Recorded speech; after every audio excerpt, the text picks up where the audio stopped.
Alright, good afternoon everyone. My name is Sahil Gazula and I am a senior in mechanical engineering at USF. A week and a half ago, Dr. Ipek reached out to me and she asked me to participate in her Inspirational Student Seminar. At first, I thought to myself, what even is that really about? And before I could even ask her about it, she told me more about it. She was like, I want you to share more about your motivations, your ambitions, your goals, why you chose the major you chose, why do you do the things you do? And then I thought to myself, I was like, I don't actually know the answer to these questions. She made me reflect a lot on, well, the answers to those questions. But I did let her know, I was like, I actually don't know what my goals are. And she told me, she said, you just need to share with other people the truth. You don't need to make up any stories. Just tell them why you do what you do, because you are doing certain things. You did choose mechanical engineering. You are active in clubs. Tell other people why you do it, even if it's as simple as just because I enjoy doing it. And you'll soon find out that is mostly why I do many things, because I enjoy doing it. I enjoy the people that I'm surrounded with. I enjoy everything about what I do. That's why I do it. But yeah, let's get started with the presentation, a glimpse of my college life at USF. So just a little summary of what we're going to go over today. First of all, why mechanical engineering? What was my motivation behind choosing my degree?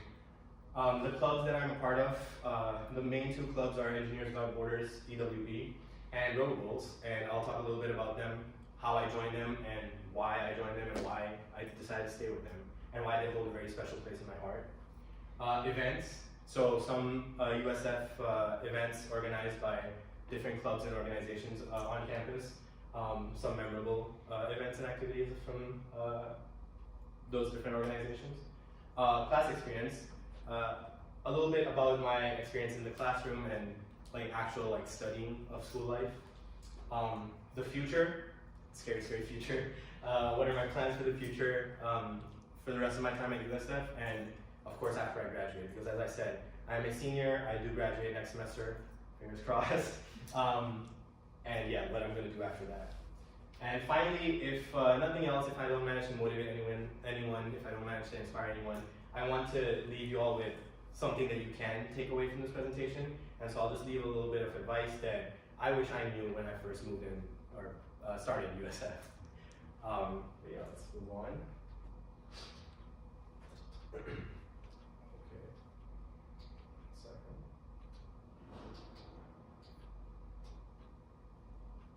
Video files are acting up, but don't worry about that. So why mechanical engineering? So at a very young age, I was always interested in robotics. How I got into this was, like most other kids, I had toys. I had remote controlled cars. I had other electronic toys that my parents bought for me, of course. And as fun as they were to play with, I used to always anticipate and wait for them to stop working on me so I could finally tear them open and see what's inside. And that's how I got into robotics. I would tear open my toys, play around with the motors. I didn't understand what any of it was, but I saw when I put the two wires from the motors on a battery, it started working. And that fascinated me, and I tried to study more about it. But that's how I really got into robotics. And so you might be asking, well then why mechanical engineering? Why not electrical engineering or computer science or computer engineering? So in my head, back when I chose mechanical engineering, there's two sides to a robot, the hardware and the software. Me, personally, I've always been interested in, or not interested, but I've always been, I found it fun to do programming. I thought it was a tiny little puzzle for me to solve. So I always was able to gravitate myself towards programming and the software side of things pretty easily. So I thought to myself, well, that's something I could probably work on by myself. I'm blessed to live in an era with Google and all these resources, all these tutorials on YouTube to be able to learn anything that I want to learn. And so I thought another thing, that hardware, buying parts and stuff like that, costs money. Not enough, I don't have enough money to be able to buy parts and mess around with them and afford to break them. So I thought I'll go to USF, study mechanical engineering, use the school's resources to buy parts and such, and mess around with their stuff, not my stuff. And again, of course, when it comes back to software, I can always just download free programming softwares and stuff like that and go practice from there. So that's why I chose mechanical engineering. to use the resources provided by the school, and also because I thought I wouldn't be as motivated to do the hardware aspect of it. But yeah, that's why I chose mechanical engineering. Next we have clubs. So, as I mentioned earlier, there are two clubs that hold a very special place in my heart: Engineers Without Borders and Robo-Bulls. I'm going to start with Engineers Without Borders because that is the club I first joined in my first semester here. And it's actually very funny of how and why I initially joined and decided to stay. So in my first semester here, I was taking my CAD class, which is an evening class on Tuesdays and Thursdays from 5 p.m. to 8 p.m. So unluckily for me, most of the events or anything really scheduled by clubs or organizations fell between those times, and I wasn't able to make any of them. And one day after my class, I was just looking around to see if there were still any events going on. And luckily for me, Engineers Without Borders was having a professional coffee chat. And I was like, I don't know anything about this club. I don't know what they're going to present, but I have free time. Might as well go and take a look about what it's about. So I ended up going to the professional coffee chat. Before I reached there a little early, I talked to a few of the people. I was like, wow, these people are really fun to talk to. And then the coffee chat happened. They had invited someone that was a previous president from USF, or not USF, sorry, a previous president of Engineers Without Borders at USF, and a USF alumni, of course, who has been working for more than a decade now and has a lot of recruiting experience. And he gave a lot of very valuable insight. But after the event was over, again, we were just socializing and talking a bit, and they told me that they were going to do a volunteering event that Saturday, which was 2 days from then. And they asked me if I wanted to come. Again, it was my first semester. I didn't really have anything better to do, so I joined. I was almost instantly on board. I was like, yeah, of course, I would love to. And so I went and I spent another entire day with them. And I won't lie to you, the only reason I initially stayed with Engineers Without Borders, I was like, I love these people. They're so fun to be around. I enjoy their company so much. And I didn't even know anything about the club by then. I just knew that I wanted to surround myself with these people. And that's why I ended up staying. Now, what did we do? Like I said, I didn't know what Engineers Without Borders did initially, but I'm going to share with y'all, and that ties into why I ended up staying for as long as I did. So there are two projects under the Club of Engineers Without Borders, the Bolivia project and the Dominican Republic project. The entire mission statement of Engineers Without Borders is trying to help out smaller communities that are less privileged than us in different parts of the world. And as I mentioned, one of our projects is in Bolivia, trying to help a elderly community get latrines being bathrooms, so to say. Because right now they're defecating out in the open. It's very unsanitary and very unpleasant for them as well. And secondly, we have the DR project, the Dominican Republic project, where we're trying to get water to a community. This poor community doesn't have water free access to water. They have to travel very far, use a lot of resources to go and get that water, and we're trying to change that. We're trying very hard. And that is exactly why I stayed. I felt that as a college student, in a pretty privileged position myself, I'm able to do work that actually impacts the life of other people and communities and actually make a difference for the better. And that really drove me. That really pushed me to keep working with Engineers Without Borders and invest a lot of time in there. And yeah, that's Engineers Without Borders. Moving on to Robo-Bulls. This is another club that I joined about a year and a half, 2 years ago now. The reason I joined Robo-Bulls is because, pretty obviously, I'm very interested in robotics, and I thought to myself, wow, I feel like I haven't really been learning a lot of robotics in my mechanical engineering degree, which they're not going to teach you a lot of robotics in your mechanical engineering degree, so don't expect that. But I joined, of course, to try and learn more about robotics, try and just get as much knowledge and as much experience as I could, and again, use the resources of the school or of the club to be able to grow my own understanding and knowledge. And what did I do? Well, since we joined, we managed to create robots. I've managed to gain a lot of experience. I'll actually go back to one of my previous slides real quick. So in this slide, the exploded views that you see were things that I made. I had to import each of those parts in myself. I found the STL files from the actual websites, their actual step models. Imported it. It took me a lot of time, but I learned a lot. It helped me endlessly, and honestly, I owe a lot of my understanding about robotics to this club. And as you can see all the way on the left, that is a video of our robot actually being used to play a soccer tournament that we hosted. And I'll get a little more into that later on. So what are we doing? As I mentioned, we're trying to like keep hosting those tournaments, trying to start flushing out some of our workshops. So currently we only have like the rest of the semester left, which is like a month. So we're just going to prepare very heavily for next semester, try and plan detailed workshops so that we can teach others as well how to like build these robots step by step.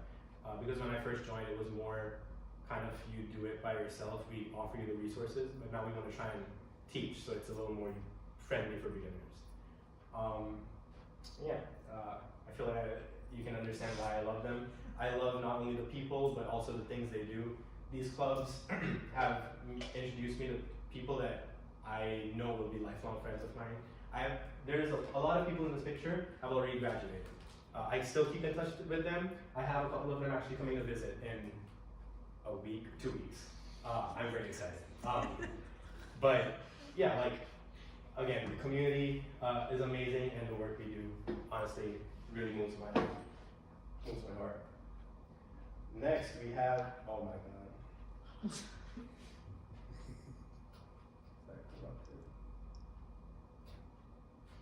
Come on.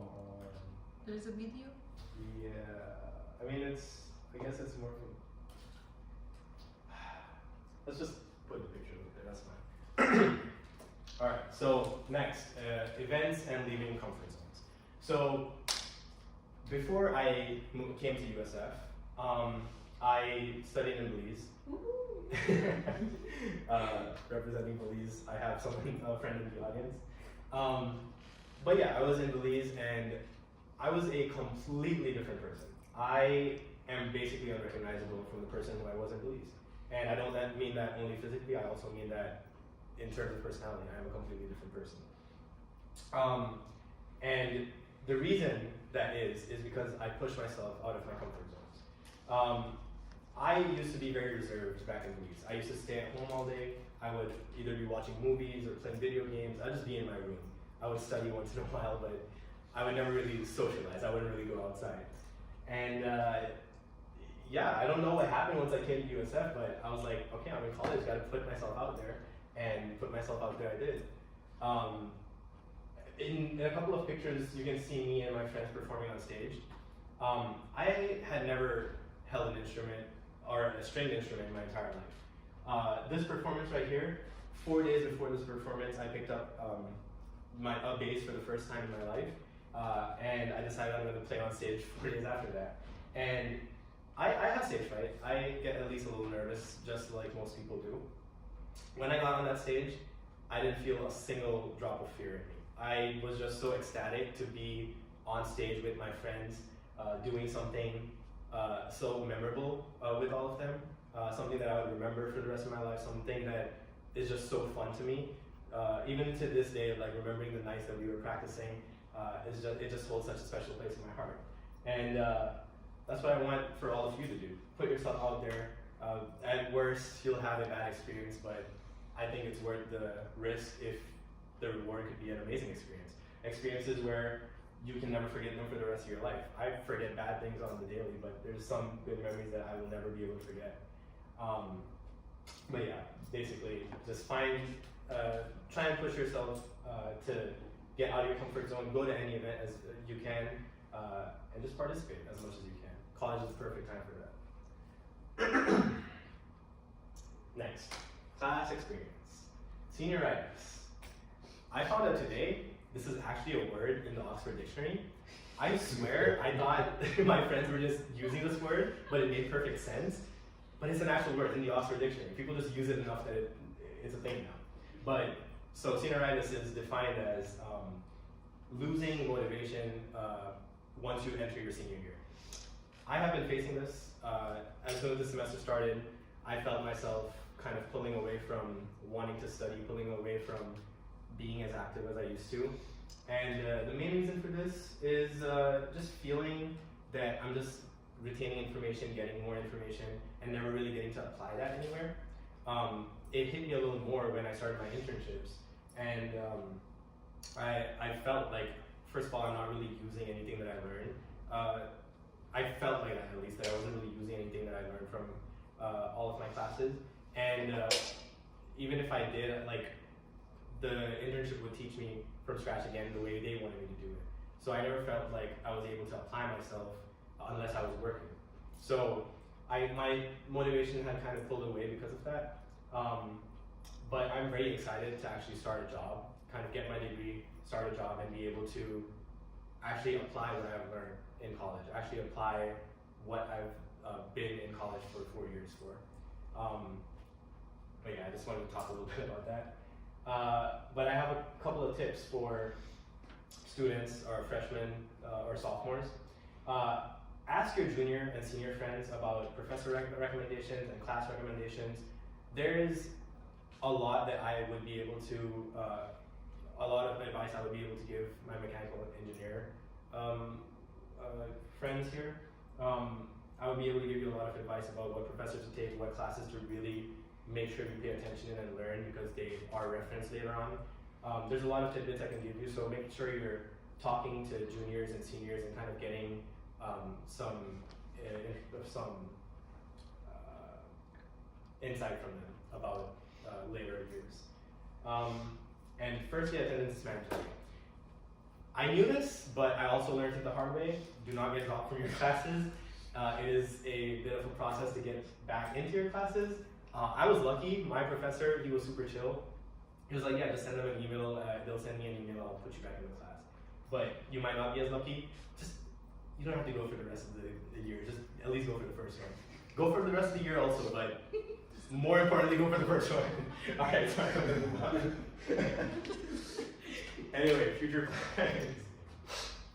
So, as I was saying, my current overall future plan is look for maybe another internship for my last semester here, and definitely full-time jobs. I'm graduating soon. I need to get a job. Well, one, to even stay in the country, but two, to also, make use of my degree. But yeah, I guess that's going to be mainly my future plan.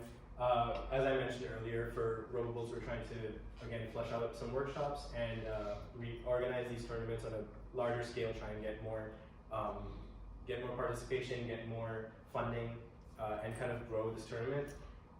That's what I'm going to try and do with the rest of my time here at USF. Move up north. As I mentioned earlier, a lot of my friends have graduated and moved away. Most of them have gone up north. I'm trying to follow them. I really miss my friends, and I value my company. I value the people I surround myself with, and I would really want to surround myself with my friends that have graduated. So if I had the option, I would definitely go up north. And then financial stability and personal finance. This is just something I want to touch upon real quick. Even now, if you're in college and you're like doing an internship or have a side job, try and save your money. Don't be reckless with your money. Personal finance is something I want to start researching. Excuse me. Researching pretty heavily once I graduate and actually get a decent income. Because this money, you just set it aside for a little bit of money, and it compounds over the years, and you can retire early by doing pretty much nothing. Personal finance is like a sure way to keep yourself safe for the future. So I would definitely recommend that you all do that as well whenever you get a chance. Those are my plans for the future. And finally, some advice. So, as I mentioned earlier, experiment. College is the perfect environment for you to be able to experiment. And experimenting and developing skills kind of go hand in hand. Try and go to as many events as you can, like I mentioned earlier. Try and push yourself out of your comfort zone. Try to experience as many different things as you can. That way you can sort them and be like, I like this, I don't like this, I'm neutral to this. And learn more about yourself. This is the perfect time to do that.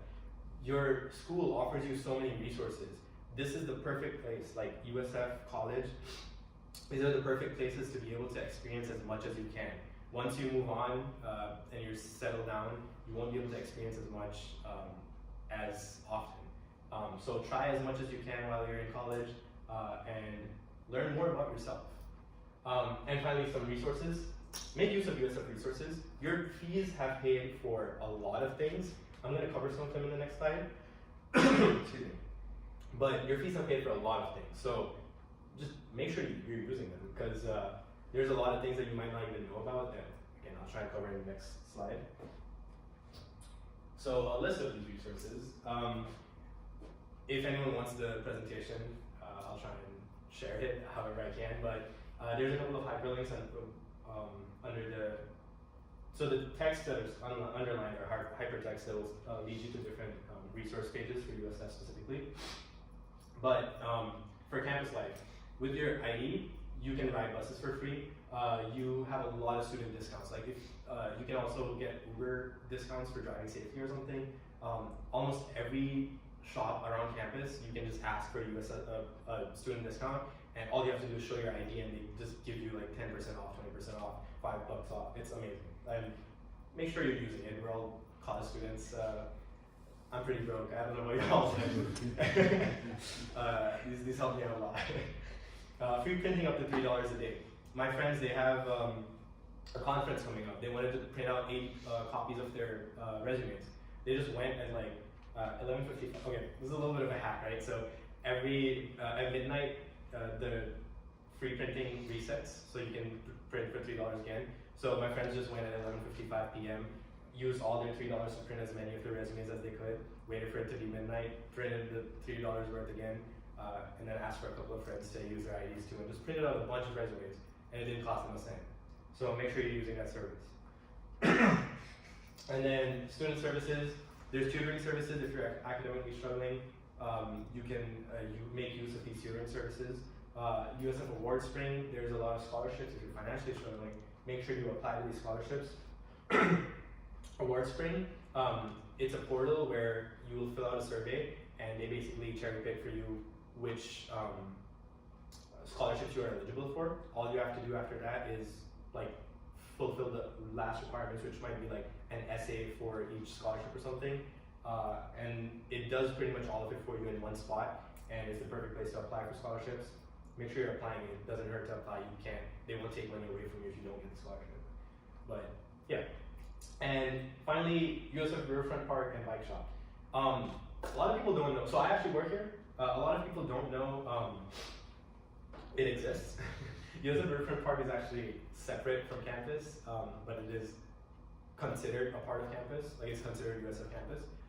It is down on Fletcher. They have a boat house. You can go kayaking there for $5 per person. If you try going kayaking anywhere else, it's $25 per person. I think that's like the Hillsborough amount throughout Hillsborough County. But yeah, make use of that. Like go there. Sometimes the machine doesn't work, so free boating. Don't tell my boss I said that. Bike shop. So the bike shop. We also, if you go to the rec center, there is a bike shop. They fix your bikes for completely free. There's an endless amount of students that use their bikes on the regular to go from one place to the other. The closest bike shop that is not affiliated with USF is down on Fletcher. It's called University Bicycle Center. They're pretty expensive. I tried to fix my bike tire there once. They cost me like $50 or something. I could have done the exact same thing at the bike shop, a USF bike shop, for basically free, at least manual labor. I would just have to provide them with the parts. So again, just try and make sure you're making use of these resources. Ask people if there's something you need. Ask someone who knows more about USF first. If they're like, yeah, I don't think being a student is going to help you with that, then you move on from there. But try and make use of these resources, because there's a lot. But that's about it for me. Does anyone have any questions? I've also included my email address in case anyone wants to email me or ask me any questions in private. But yeah, any questions? No? Right.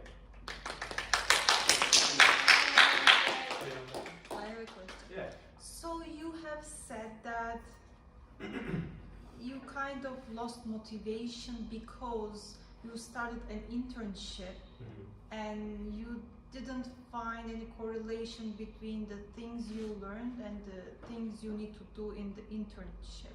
Well, that was specifically for that internship, yes. But That was specific for, because I'm just asking how instructors or how educational system can change in a way that can close this gap, so you guys, when you graduate, you feel more ready when you are working for a company. Do you have suggestions for us, for instructors or for educators, where what can we change in our classes or courses that will help us to fill that gap? yeah, so for sure, that's a very good question. And again, I only have my perspective as a student, but what I would say would be very helpful, or let me actually start with saying why I don't think it works right now.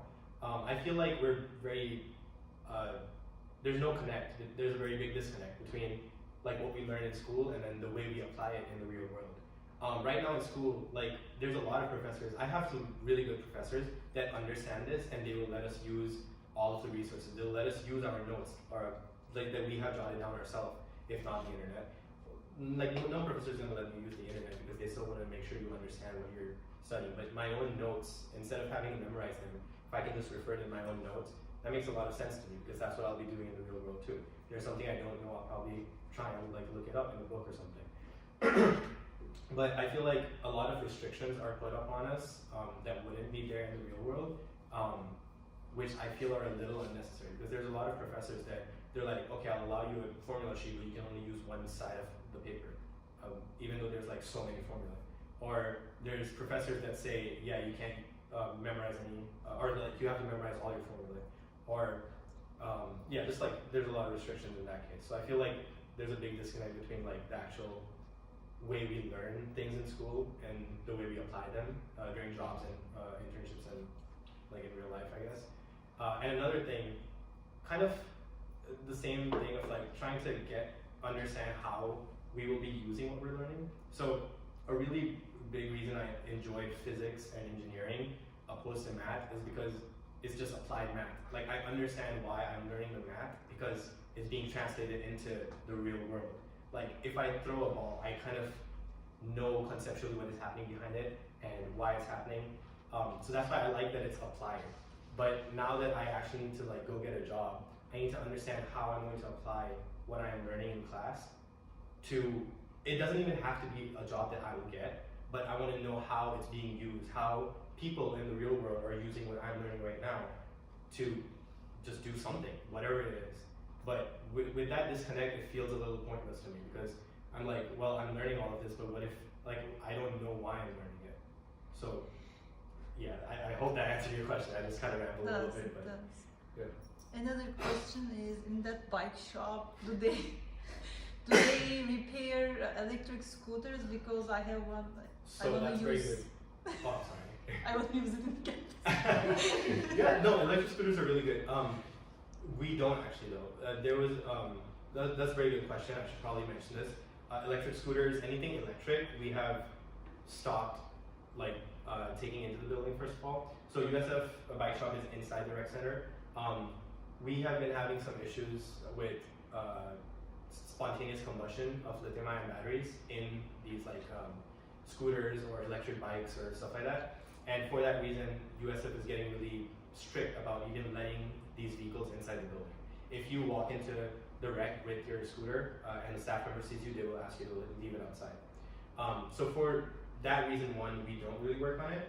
So let's say you have a scooter and your tire is flat. If you manage to like take off your tire and bring it to us, we'll try our best to help you out.